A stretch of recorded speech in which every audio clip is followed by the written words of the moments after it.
Romanos capítulo 5, nós leremos nessa mensagem versículo 1 até o 11. Romanos capítulo 5, versículo 1 até o 11. A palavra de Deus nos diz assim: Portanto, uma vez que pela fé fomos declarados justos, temos paz com Deus por causa daquilo que Jesus Cristo, nosso Senhor, fez por nós.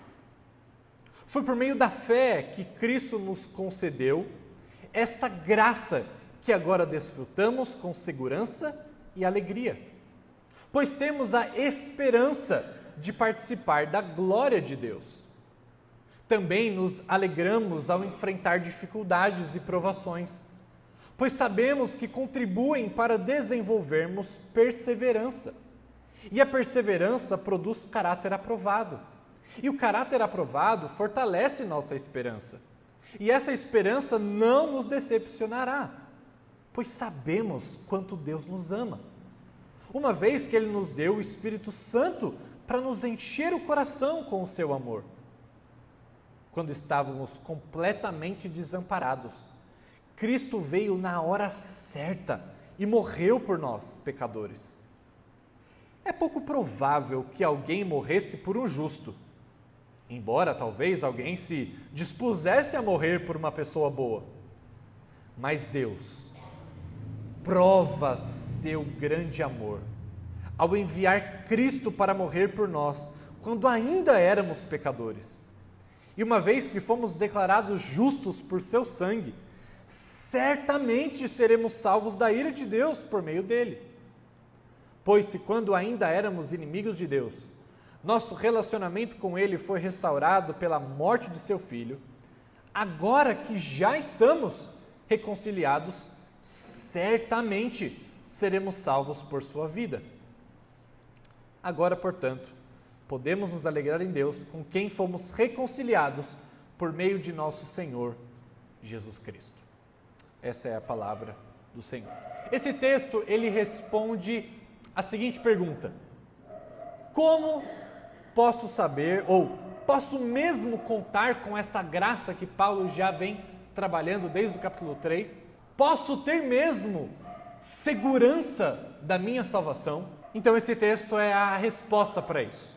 É um texto que fala sobre as garantias, é um texto que fala sobre os efeitos da justificação nos crentes, tá? As bênçãos que acompanham a justificação, os efeitos dessa justificação. Tá? Eu poderia citar aqui, o texto fala, né, não estou estragando nada, mas paz, acesso, alegria, esperança, a gente pode selecionar aqui, dependendo de que forma, a gente pode selecionar vários benefícios da justificação. Mas, até para fins didáticos, eu quero me focar nas duas grandes palavras, ou nos dois grandes efeitos, garantias da justificação pela fé. Tá? Então eu vou apresentar só dois efeitos aqui, embora nós poderíamos achar mais, mas eu acho que dentro desses dois, outros estão inseridos no meio, ok? Então é isso que eu vou apresentar para os irmãos essa noite, duas garantias, dois efeitos da justificação pela fé. Antes mesmo de falar desses efeitos, deixa eu lembrá-los o que é justificação pela fé. Então, eu gosto muito da versão que nós lemos, a nova versão transformadora, porque lá no versículo 1, do capítulo 5, que nós lemos, ela diz: uma vez que pela fé fomos declarados justos, é exatamente isso que significa justificação. Justificação não é algo subjetivo, interno, que Deus faz no nosso coração. Não. Não é justificação. Não confunda conversão ou regeneração com justificação. Não é a mesma coisa. Justificação é algo que Deus faz fora de nós, no tribunal divino, em que Ele, o juiz de todo o universo, declara perante todos, ou declara perante o tribunal, que nós somos declarados, para todos os fins judiciários, como justos. Não é que nós não somos culpados. Culpados nós somos daquilo que fizemos, de todos os nossos pecados. É que as consequências da nossa culpa já nós não carregamos. Nós somos perante a lei totalmente justificados, declarados justos. É isso que significa justificação aqui. E pela fé é porque nós não fizemos nada, nós apenas recebemos de mãos vazias aquilo que nos foi dado por pura graça de Deus, ok? Isso é justificação. A justificação, então, nos garante algumas coisas. Mas antes de eu entrar nisso, apenas quero que vocês entendam muito esse ponto. Porque se a gente não entender exatamente o que é justificação, falar dos efeitos dela não vai ter muito benefício, até porque a gente vai se confundir até, ok? Então, justificação é algo que é objetivo, é o que a gente chama de redenção objetiva.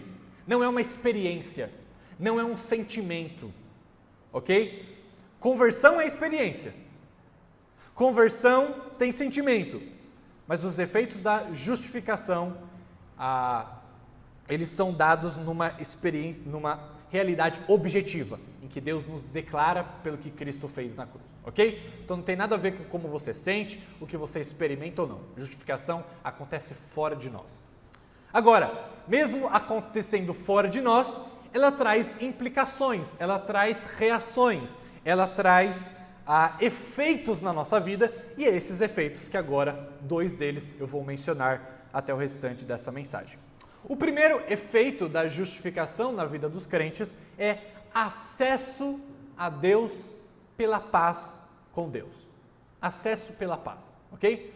Então, primeiro efeito da justificação é que nós temos acesso a Deus pela paz que agora temos com Deus. Versículo 1 e 2, pelo menos até a primeira parte do versículo 2, fala sobre isso, né? O versículo 1. Portanto, uma vez que pela fé fomos declarados justos, temos, e o que temos por conta da justificação? Paz com Deus, por causa daquilo que Jesus Cristo, nosso Senhor, fez por nós, e foi por meio da fé que Cristo nos concedeu, e aqui na versão revista atualizada usa a palavra acesso, tá? Embora a NVT não use, ela reprimiu aqui essa palavra, então nos concedeu acesso a essa graça que agora desfrutamos com segurança. Então, acesso e paz aqui. Vamos começar com o acesso primeiro. Então, porque somos declarados diante de Deus como justos, então, agora nós temos acesso diante de Deus. Lembra que Abacuque diz que Deus é tão puro de olhos que ele não pode sequer contemplar o pecado? Lembra dessa passagem?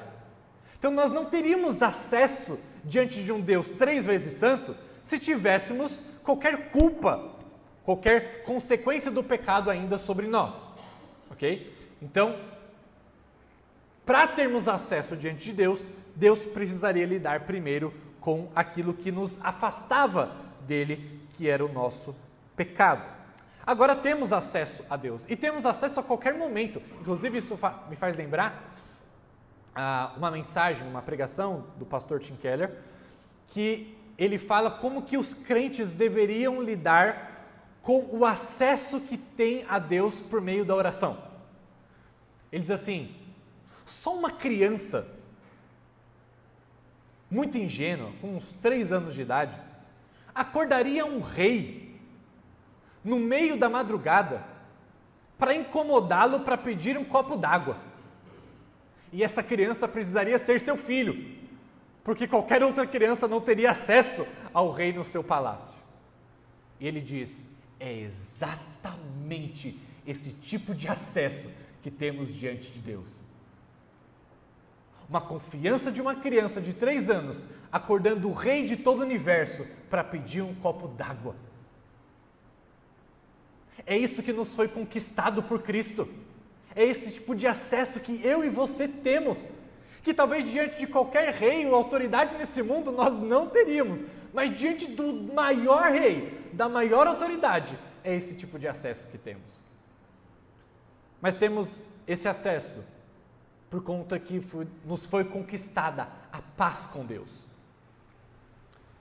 De novo, uma paz com Deus aqui é objetiva, não é um sentimento de paz gostosinho, não é uma experiência, não tem nada a ver com isso.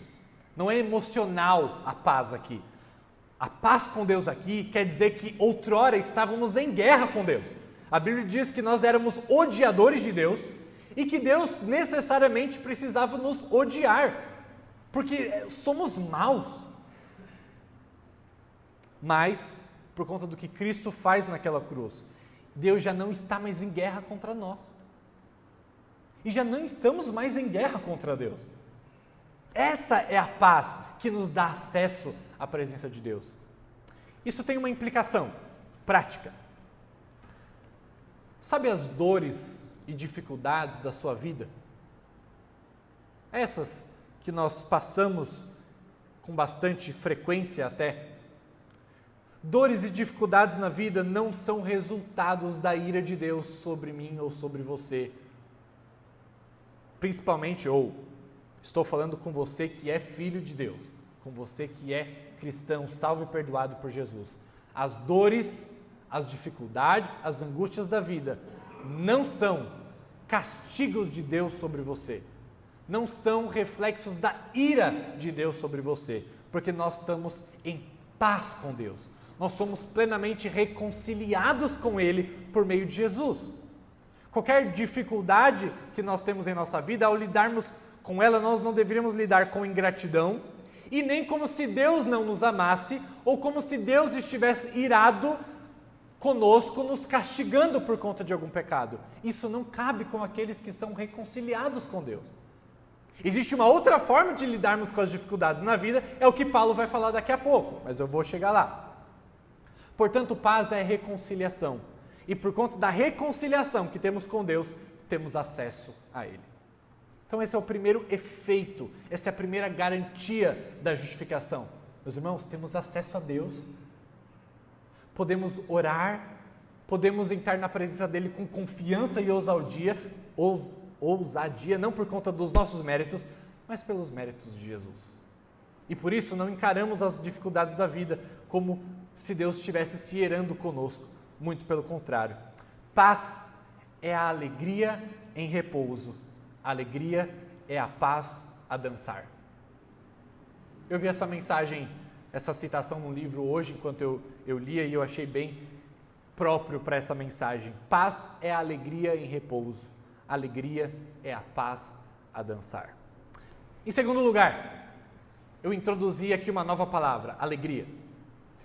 E esse é o segundo e final, e eu vou gastar bem mais tempo aqui, efeito da justificação. Se o primeiro efeito é o acesso a Deus pela paz, o segundo efeito é a alegria. 3 objetos da alegria o nosso texto nos traz. Versículo 2 ele cita alegria, no versículo 3 ele cita alegria e no versículo 11 ele cita alegria. Ele usa a palavra alegria na versão que nós lemos da Nova Versão Transformadora. Na Revista e Atualizada ele usa a palavra gloriar-se, mas é a mesma coisa. Alegria e gloriar-se, a mesma coisa para nós aqui. Em primeiro lugar, então, essa alegria, o objeto dessa alegria, o foco dessa alegria é nos gloriarmos na esperança da glória de Deus. Nós vemos isso no versículo 2, quando diz: desfrutamos com segurança e alegria, pois temos a esperança de participar da glória de Deus. Bom, primeira coisa que eu preciso dizer para os irmãos é que esperança na Bíblia não é conforme a gente tem um uso de esperança no nosso uso comum, que não é esse tipo de esperança. É quando assim, eu espero que vá chover amanhã, ou que faça sol amanhã. Então é uma incerteza, às vezes denota uma vontade, não é esse tipo de esperança que Paulo está falando aqui. Quando ele fala que nós temos a esperança de participar, não é um negócio assim, eu espero que eu participe da glória de Deus. Não, é a convicção da certeza. Quando Paulo diz, desfrutamos com segurança e alegria, pois temos a convicção, a esperança, a certeza de participar da glória de Deus. Esperança não tem conotação de dúvida aqui para Paulo. É esperar pelo certo. É certo, só que ainda não veio, mas é certo. E tem ligação com algo futuro. Está fazendo referência aqui, quando fala da glória de Deus, ao mundo vindouro, ao mundo por vir, aquilo que nós desfrutaremos no futuro com Deus. Paulo está dizendo, nós temos alegria porque temos a certeza de que, independente do que nós passemos nesse mundo, algo certo nos espera, e esse algo certo é participarmos com a glória de Deus. É isso que nos espera. É isso que nos fortalece para lidar com qualquer coisa nesse mundo. E por conta da justificação pela fé, isso nos é garantido. Independente dos erros, dos tropeços, dos caminhos que eu tome, sendo eu um filho de Deus, eu sei que lá eu chegarei. Em primeiro lugar, então, o primeiro objeto da nossa alegria é a esperança, a convicção de que desfrutaremos e que participaremos da glória do próprio Deus no reino do seu amor. Esse é o objeto da nossa alegria. Se falta alegria na sua vida hoje, você deveria meditar mais nisso. Você não deveria, como a Maria bem orou, esperar pelas coisas desse mundo que perecem.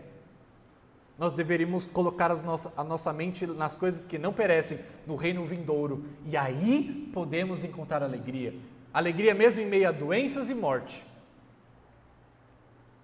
Em segundo lugar, nós deveríamos nos gloriar, e aqui é um ponto bem contraditório. Paulo diz que deveríamos nos gloriar nas tribulações.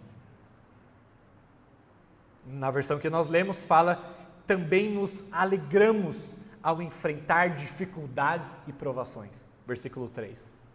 Que coisa louca para a nossa época, para o nosso mundo. Como assim? Alegria nem cabe numa mesma frase com tribulação, ou dificuldade, ou provação. Paulo está falando, não, eu não me alegro apesar das dificuldades, eu me alegro nas dificuldades e nas provações. E ele diz o porquê disso. Pois sabemos, e o que é que nós sabemos? Que contribuem que as dificuldades e provações contribuem para desenvolvermos perseverança. E a perseverança, por sua vez, produz caráter aprovado. E o caráter aprovado fortalece nossa esperança. E o versículo 5, e essa esperança não nos decepcionará, pois sabemos quanto Deus nos ama, mesmo no meio de todo esse embrolho de dificuldade, uma vez que Ele nos deu o seu Espírito Santo para nos encher o coração com o seu amor. Olha quanta coisa interessante aqui. Se no primeiro ponto a alegria deve estar depositada no reino vindouro, na glória de Deus futura, esse tipo de alegria tem a ver com o presente. Ok? O primeiro objeto da nossa alegria tem a ver com o futuro. Mas esse tem a ver com o presente, com as dificuldades que você enfrenta hoje. É muito estranho isso para o nosso mundo. Isso traz algumas implicações para nós também. A primeira delas é que crente não está livre de sofrimento. Nem o apóstolo Paulo, nem o próprio Filho de Deus. Se você acha que você é um bom crente e, portanto, não deveria sofrer, o Filho de Deus foi o homem que mais sofreu nesse mundo. E depois eu acho que foi Paulo, que está escrevendo essa passagem, que diz que deveríamos nos alegrar nas dificuldades e nas provações. Um dos efeitos aqui é a diferença que nós sabemos que somos justificados faz quando enfrentamos as tribulações e os sofrimentos desse mundo. Quando nós sabemos que somos justificados, então as dificuldades e os sofrimentos não vêm para nos destruir, mas vêm para nos edificar, para nos levantar, para nos levar para mais perto de Cristo. É a mão bondosa de Deus nos preparando e nos moldando para o mundo vindouro. É isso que os sofrimentos fazem no tempo presente. Mas o texto diz que o sofrimento, ou as dificuldades, as provações, as turbulências da vida, servem para nos fazer perseverantes. É isso que o texto diz. E perseverança aqui, significa a capacidade de você suportar um fardo, sem perder a sua confiança em Deus. A gente poderia chamar isso aqui de resiliência. É isso que as dificuldades para o cristão, é isso que gera resiliência, perseverança. Você se mantém confiando em Deus, apesar das adversidades. Mas só tem uma maneira de você aprender a perseverar. E não é lendo livros, e não é ouvindo esse sermão. A única maneira de você aprender a perseverar é com tribulação, é com dificuldade, é com sofrimento. É claro, você pode se preparar para ela, ouvindo bons sermões, lendo a palavra, orando, tudo isso te prepara. Mas você só vai ser perseverante quando você sofrer, quando você enfrentar dificuldades. É isso que Paulo está dizendo.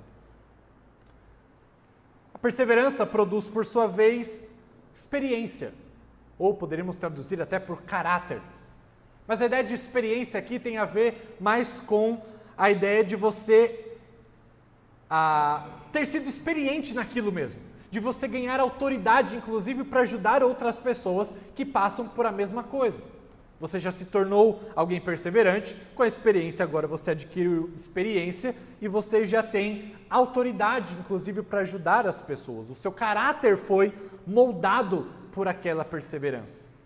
E essa perseverança, que produz experiência, por sua vez, produz esperança. Como eu disse, uma certeza de que Deus te sustentou nos sofrimentos, que Deus te sustentou na angústia. E Paulo diz, essa certeza não confunde. Não é a esperança de eu espero que. Não, esse espero que confunde, engana. A gente tem dúvida se o que eu espero vai realmente acontecer, mas essa certeza, essa esperança não confunde. E isso acontece por meio de sofrimento. Mas isso não acontece somente no meio do sofrimento, mas por meio do seu Espírito Santo, que é o que ele diz ali no texto, versículo 5.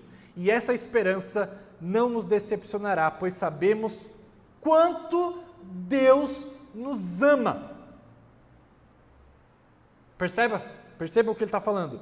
Essa esperança não nos decepcionará, pois sabemos o quanto Deus nos ama, uma vez que esse Deus nos deu o Espírito Santo para encher o coração com seu amor. Então, ela não vai nos decepcionar, porque Deus nos ama tanto. E como eu posso saber disso? Porque Deus derramou o Espírito Santo dele no meu coração. É só assim que eu sei o quanto Deus me ama verdadeiramente, por conta do seu Espírito. Agora a gente chega numa parte fantástica do texto. E eu peço que você que já dormiu e que não está prestando mais atenção, retome por alguns momentos a mais a sua atenção aqui. Paulo no versículo 5 falou que sabemos o quanto Deus nos ama, porque o Espírito derrama o seu amor em nosso coração. E no versículo 8, ele fala, mas Deus prova o seu grande amor. Lembra, nós estamos falando da sessão sobre alegria. Nós já falamos que temos o efeito da paz com Deus, acesso pela paz, e agora estamos falando de alegria. Uma alegria que é depositada no reino vindouro, na promessa da glória de Deus, e agora uma alegria que está depositada no presente, em meio às dificuldades e tribulações da vida. E quer momento melhor para na vida, no meio das dificuldades, lembrarmos o quanto Deus nos ama, não apesar das dificuldades, mas no meio delas. E aqui Paulo usa a expressão, Deus prova, Deus escancara na nossa cara o seu amor, o seu grande amor, não é qualquer amor não, o seu grande amor. Agora, deixa eu te fazer uma pergunta. Como você sabe que alguém que realizou um ato por você, esse ato de fato e de verdade é amor? Se alguém realiza um ato de amor por você, existem maneiras de você ver a profundidade desse amor, certo? Deixa eu te ajudar aqui com 4 maneiras de você ver a profundidade do amor com que alguém demonstrou por você. Isso vale para qualquer relacionamento, ok? Primeira coisa que você tem que observar para ver a profundidade, o nível desse amor. O custo da ação. O quanto que aquela pessoa precisou abandonar, se sacrificar, pagar para demonstrar ou para te beneficiar com a sua atitude de amor. É a primeira coisa para ver a profundidade de amor, certo? Alguém discorda disso? Mulheres? Homens discordam? Não tem como, é isso mesmo. A gente olha para o custo da ação. E aqui eu não estou falando de custo apenas financeiro, ok? Mas o quanto foi um sacrifício, o quanto, no sentido positivo aqui, né? O quanto você se doou por a pessoa. Então, isso mostra a profundidade do amor. Em segundo lugar, nós olhamos para quão digno é o objeto do amor, ou indigno, melhor dizendo. Por quê? Eu posso ter me sacrificado, eu posso ter gastado tudo que eu tenho, todo o meu tempo, perdido minha saúde, posso ter gastado muito. Mas eu fiz isso por uma pessoa muito digna, por uma pessoa que eu sou fã demais. Isso tira um pouco do brilho, do custo da ação. Até porque eu estou fazendo por alguém que é digno. Mas, quando isso é feito por alguém indigno, alguém imerecedor, isso demonstra com maior nitidez a profundidade do amor. Uma coisa é eu entregar o meu dinheiro, o meu tempo, os meus recursos, a minha vida, a minha saúde, por alguém que eu acho o máximo e que valeria a pena continuar vivendo. Outra coisa é eu fazer isso por um patife, um assassino, um ladrão, alguém que eu não consideraria digno. Isso demonstra com maior nitidez a profundidade do meu amor, certo? Então, em primeiro lugar, o custo da ação. Em segundo lugar, o quão indigna é a pessoa que está recebendo. Em terceiro lugar, a grandeza do benefício garantido. Agora não estou falando mais do custo, eu estou falando dos benefícios. O que eu conquistei para a pessoa. O que eu adquiri para a pessoa. E quanto maior benéfico foi, então maior profundidade tem o meu amor. A grandeza do benefício garantido. E por último, a liberdade do ato. Porque eu posso ter feito algo com custo alto, eu posso ter feito algo para alguém que é indigno, e eu posso ter feito isso gerando um grande benefício para a pessoa. Mas se eu fiz isso forçado, se eu fiz isso obrigado, isso não demonstra a profundidade do meu amor. Então precisa ser um ato de livre vontade, um ato de liberdade. Ok? Acompanharam comigo? Então, para você medir a profundidade de um amor de alguém por você, você olha para o custo da ação. Você olha para quão indigna é a pessoa que está recebendo. Você olha para o tamanho, a grandeza do benefício que está sendo recebido. E você olha para o ato de liberalidade ou de liberdade da pessoa que está oferecendo. Agora eu quero te convidar a olhar para o texto. O texto não fala que Deus prova o seu grande amor por nós? Não é isso que o texto diz? Então vamos ver se ele prova mesmo. Vamos tentar encontrar essas 4 coisas aqui no texto. Em primeiro lugar, o custo da ação.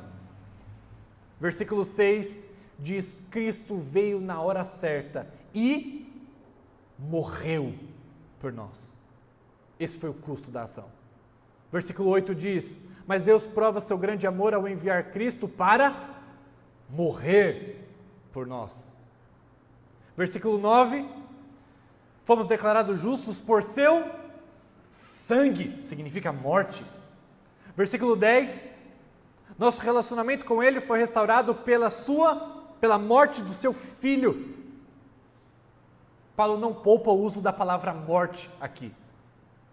E não há uma consequência mais pesada para o ser mais digno de toda a face, para o único ser imortal que é Deus. Se tornar homem, se tornar um ser mortal e morrer numa cruz vergonhosa. Consegue pensar em algum custo de ação maior? Pegue aí o seu maior presente de casamento. Não se compara. Nada que alguém tenha feito por você custou tão alto quanto o que Deus fez por nós naquela cruz. Nada. Não tem maior profundidade de amor do que essa. Não tem maior custo do que esse. E Deus prova o seu amor porque Ele morreu. Em primeiro lugar. Ok, mas vamos ver se as outras coisas encaixam aqui. Qual é a segunda coisa que eu falei para vocês? Quão indigna é a pessoa que está recebendo. Não foi isso? Então vamos procurar isso aqui. Versículo 6. Quando estávamos completamente desamparados, tá? Esses somos nós. Outra versão diz fracos, tá? Desamparados e fracos, mesma coisa. Éramos nós. Continuação. Cristo veio na hora certa e morreu por nós, o quê? Anjinhos, santinhos, pessoas de bem. Não, pecadores. Versículo 8, no finalzinho lá. Cristo morrer por nós quando ainda éramos pecadores. Versículo 10 piora a situação. Pois se quando ainda éramos inimigos de Deus, não é meros pecadores, nós éramos inimigos de Deus. Dá para ser mais indigno que isso? Dá para ser mais indigno que isso? Não dá. É o maior custo para os mais indignos. Mas vamos lá, ainda falta mais 2. Para ver a profundidade do amor, não basta ver apenas o custo, não basta ver quão indigna a pessoa que está recebendo é, mas é preciso que haja grande benefício a ser garantido. Vamos ver se isso acontece aqui. Versículo 9.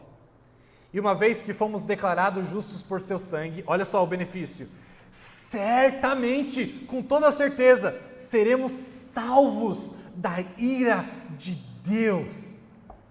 Meus irmãos, não existe nada que deveria fazer nossos joelhos tremerem mais do que sermos alvos da ira de Deus. Sabe quando o mundo olha para o Holocausto, para a Segunda Guerra, e pergunta assim para a gente, aonde estava o seu Deus quando tudo aquilo estava acontecendo? A gente deveria responder assim, o meu Deus estava acumulando ira para o dia do juízo final. Nada daquilo passará impune. Nada. Deus acumula ira e há muito tempo. Não é isso que vimos agora no panorama do Antigo Testamento, nos profetas? Um Deus que está acumulando ira, profeta após profeta, dizendo, o dia do Senhor vai vir, o dia do Senhor vai vir, e Deus está acumulando ira. Não tem nada que deveríamos temer mais no mundo do que sofrer a ira de Deus. Sabe essas pessoas que têm pavor do diabo? É porque elas não têm a mínima noção de quem Deus é.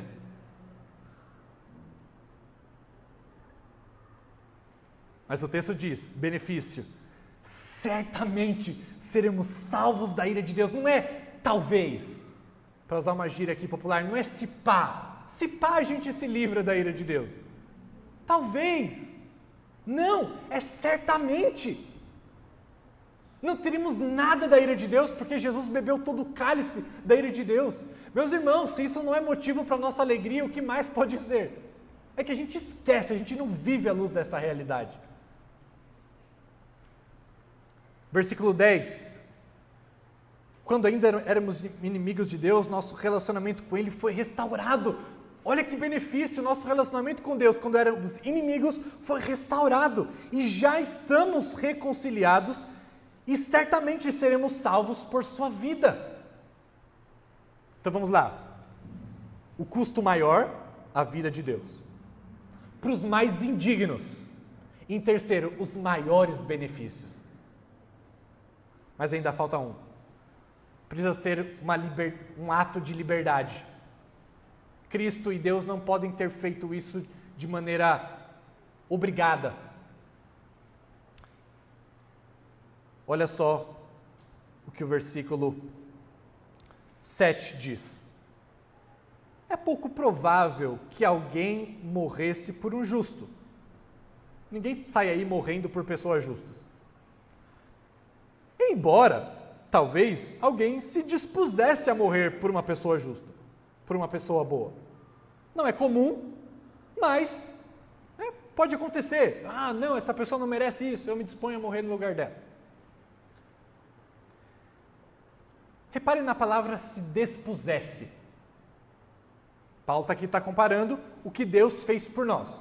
Ele está dizendo assim, da mesma maneira como no nosso mundo, não é comum que as pessoas se disponham a dar a vida por pessoas justas.